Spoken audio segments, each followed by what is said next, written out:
Hello. I'm the runner. Yeah, I'm Cadarev. I will be running Timelie.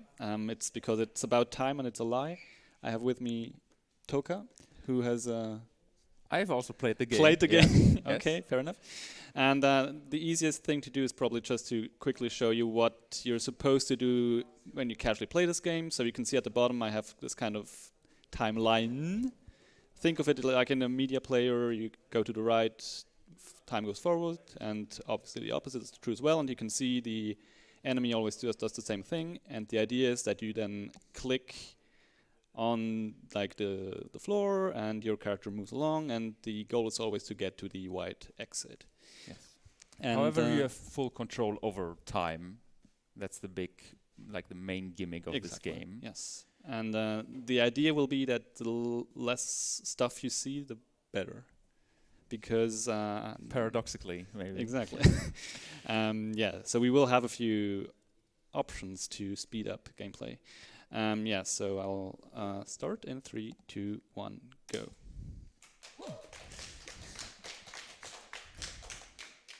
All right. Yeah. So as you saw, the main mechanic is all about controlling time, and actually, what you're seeing right now is, in terms of story, is a kind of simulation that plays out in the main character's head. So she plans out everything she does in advance, and then if you wouldn't have skipped the thing, you would have seen the like the final version where she makes it to the exit of the level.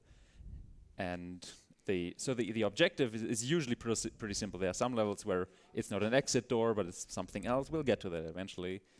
But the main technique of this run is put it differently. What you saw here was one example where Kelly clicked on a very specific point of the timeline where he knew the enemy was in a specific configuration where he, as in the main character, can go from A to B without getting seen, without getting killed. And because this game is fully deterministic, everything he does is planned out in advance. Like he knows exactly at what point in time to do which action, when to fast forward, and so on. And speaking of fast forward, that's maybe a good thing to talk about right now. So as you saw, you can speed up and slow down time. You can basically jump between points in time using the timeline. You can also use some hotkeys to do so. So there's, for example, the W key, which I believe instantly executes whatever action you just told the game to do.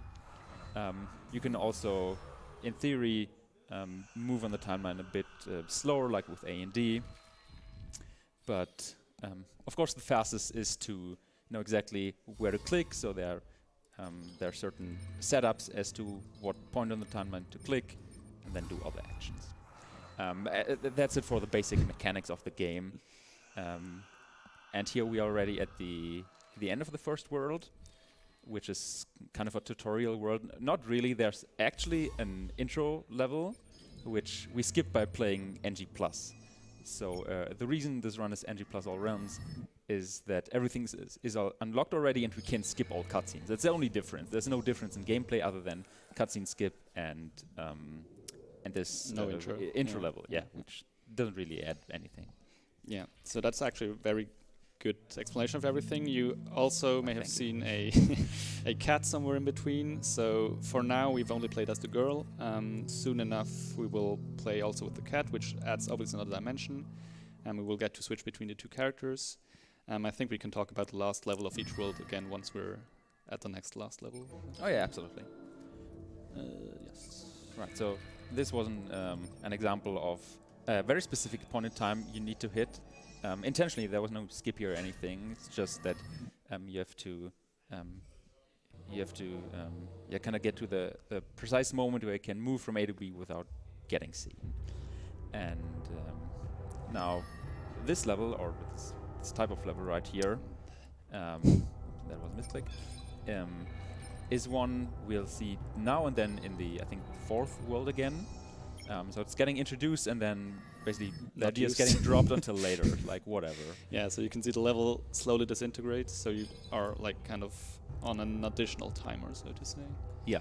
So basically what it does, it adds another loss condition, yeah, where usually what can happen or what you should avoid is that the actions you plan out exceed the timeline, in which case the game just doesn't proceed. You have to just start from the beginning and replan everything.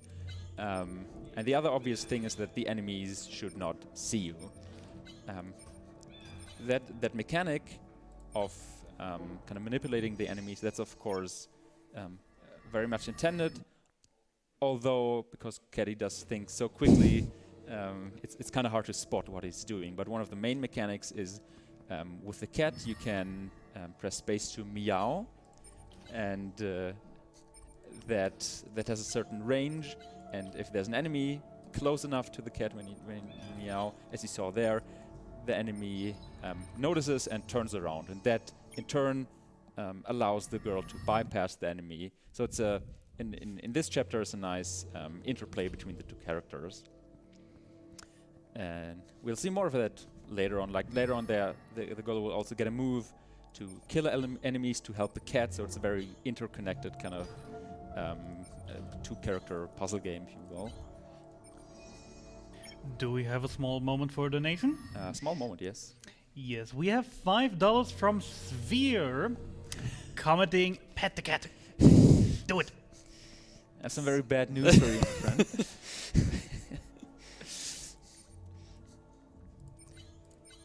Right, so here's another mechanic which we saw already, but I haven't talked about, is these small corridors for the cat, where the cat can bypass like the grid the main character is moving on,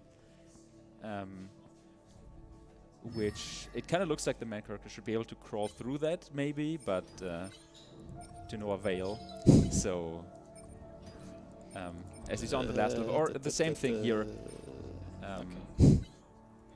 the enemies scan for the cat via these like light cones, which tell you where to avoid standing.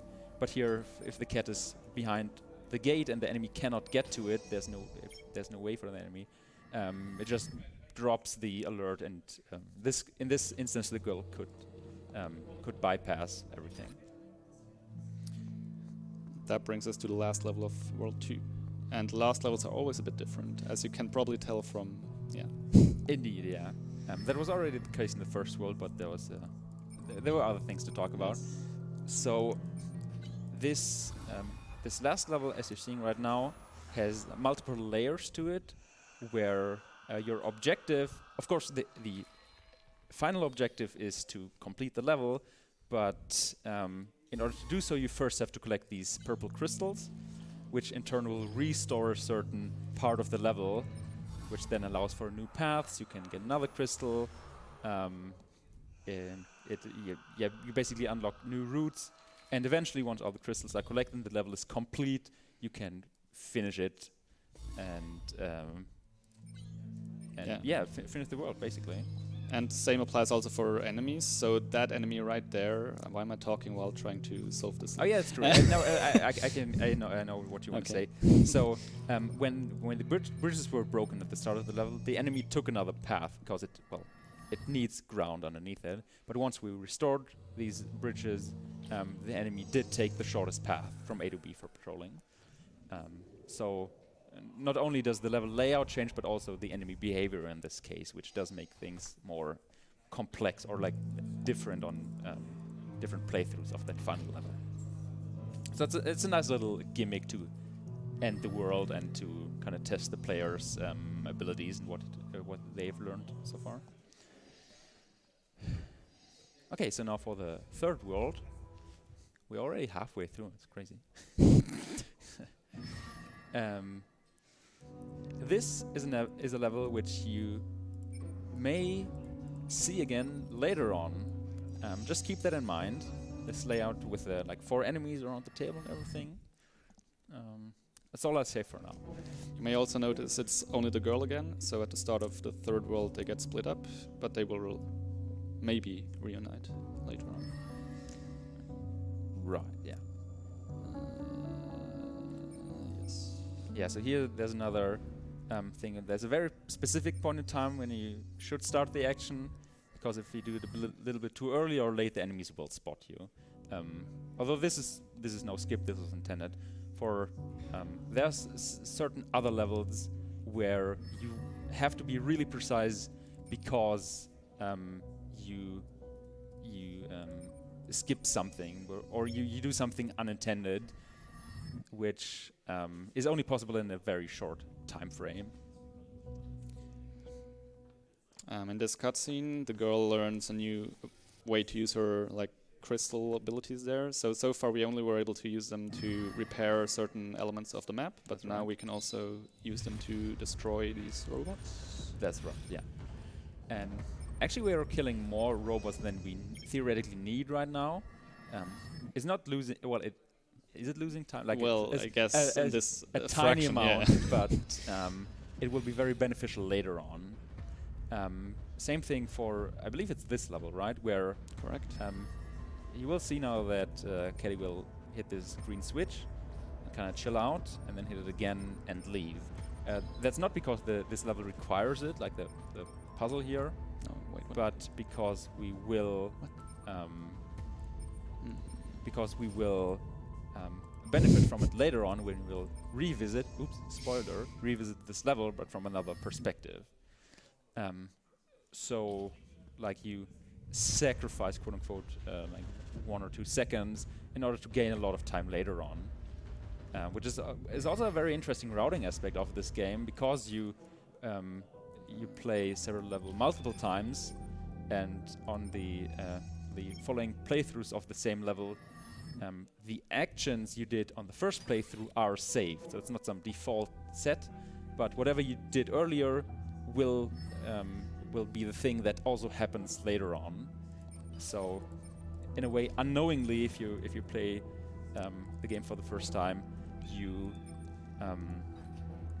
can make things easier or harder for yourself, and you don't even know it yet. But of course, because we know the game in and out, we can manipulate things to our advantage for future revisit levels. Yeah, so this is the one we just visited earlier with the girl, where we killed the robots for the first time. And as you can see, this is super quick now, because we killed additional robots. That allows us to just go through this level in 3 clicks, basically. Right, so usually on a casual playthrough you'd have to plan out the route way more, assuming you didn't kill any enemies. But yeah, as Kelly said, killing the enemies made things very quick here, so the minuscule time loss we had earlier was Paid off. yeah. And yeah, now we have both characters again.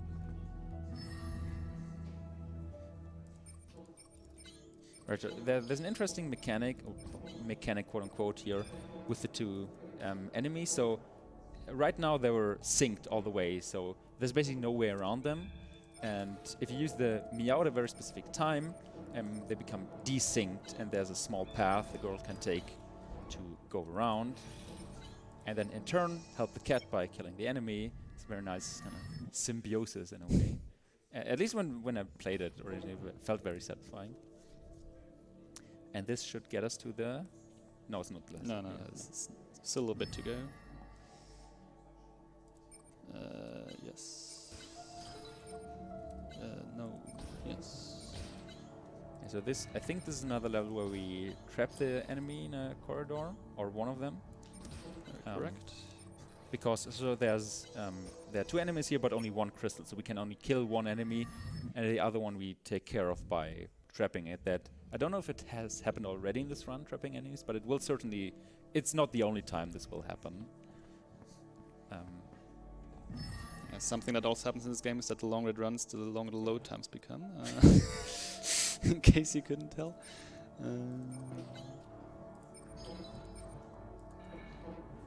And now I need to wait this guy, alert him, so now I can make him de-aggro again by standing on the switch, which allows her to bypass him, repair that part, and then we can leave.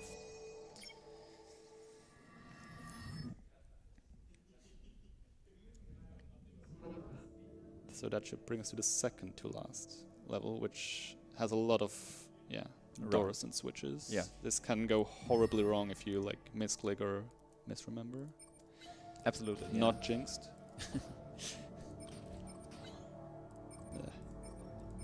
No, it's actually a good point. You have to be very, very familiar also with the level layout in order to, if you make any mistake, you have to know exactly what mistake you made and how to salvage it. And here, that was another instance of trapping an enemy, as I said earlier. There we go. Yeah, like a big aspect, especially obviously for marathon run, is like kind of knowing how to improvise or fix your mistakes. Yeah, exactly.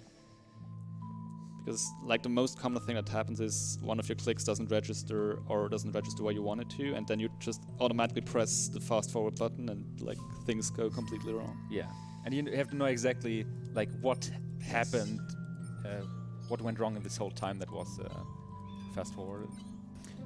Yeah, so here we're at another level, like world end level, where we have the same thing as previously. We have the crystals, the level rebuild, and things change, routes change and everything.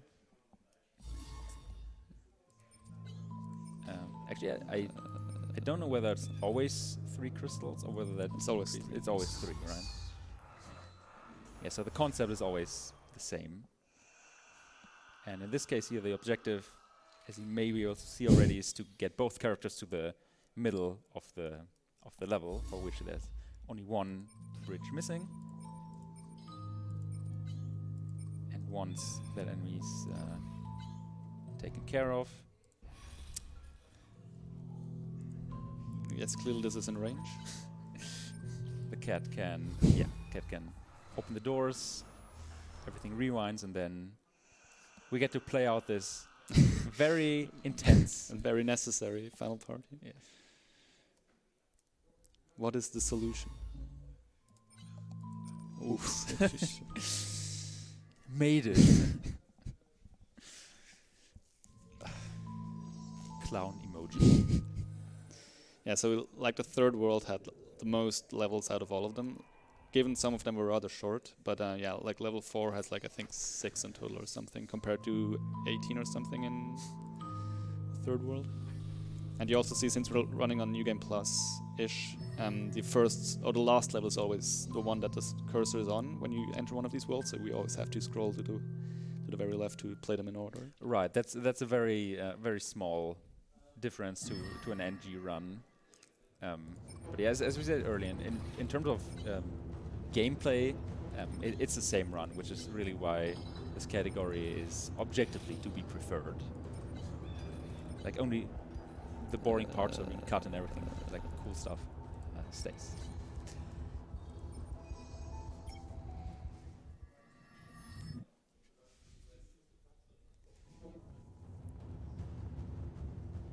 So this was another level that will be revisited later on, which I don't know whether you went out of your way to do things unoptimally here. I don't think so. I honestly also don't know. So unlike which is a good sign. now, unlike with the earlier levels where we explained that we did some things so later playthroughs become easier. For these, at least for that last one, I'm pretty sure you do things optimally, and things just play out exactly as they should. Oh, that's a mechanic which I haven't seen in a while. That's cool. Wow, I wonder what it does.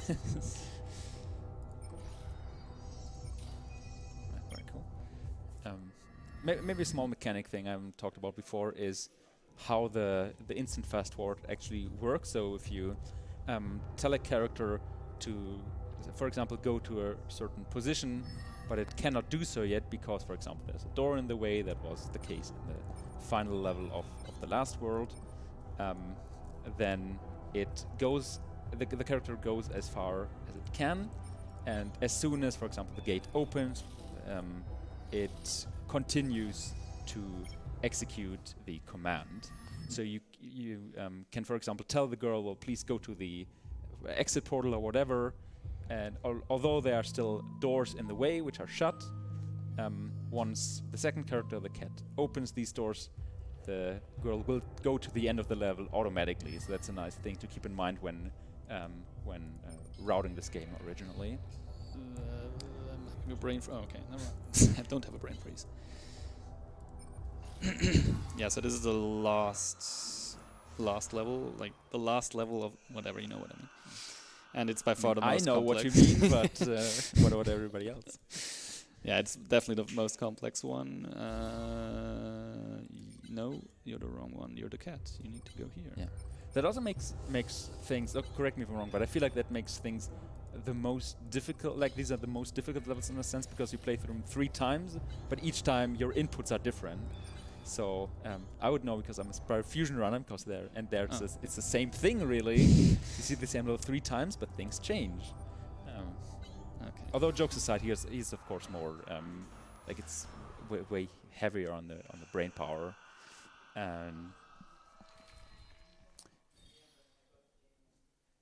and yeah. So with this, it's only one more. Is it one more crystal? I think so, right? Mm. And then we're done with the 4 worlds, which if you have paid attention in the so if you have paid attention in the main hub, there are only 4 portals. So shouldn't we be done? I don't know. Should we be done, or are we not done yet? We'll see. Is there still some part to the game? We should go back to So Yeah, now I can select. Oh, weird. Oops. Yeah, so this brings us to the hidden 5th world, which has probably the best mechanic. And there are like 4 levels in it. They just gave up. Right, so right now we're playing 5D chess basically, while you guys are still trying to figure out checkers. Like you're so much beneath our level, it's insane. He says while I misclick. Yeah, I tried to hide it. Yeah, so the mechanic here is basically the thing I explained earlier, that there are 2 instances of the girl. One that executes the action you told it to do on the first playthrough of the level, and now the version which cannot interact with the girl. Like as soon as the real girl, whatever, sees you, you lose. It's the same as if an enemy would see you. Just the simulation stops and you have to go back and fix your mistake. Interestingly, you can interact with the cat, like you can be in the same space as the cat. What it will do, it will meow, which may be a disadvantage, but it's not an instant defeat. And that actually brings us to the last level. Final version 3.0. So this level, I believe, is from the first world, actually. Second world, yeah. So it goes way back. Oops. However, it's also very quick, so that's cool. Yes. And now it's just like 4 more cutscenes we have to skip or something. And then time is coming up. Well, yes. Or is it? Well, yes, it is, but I have to skip a few more. Yeah, these are very normal loading times. Mm-hmm. Mm-hmm.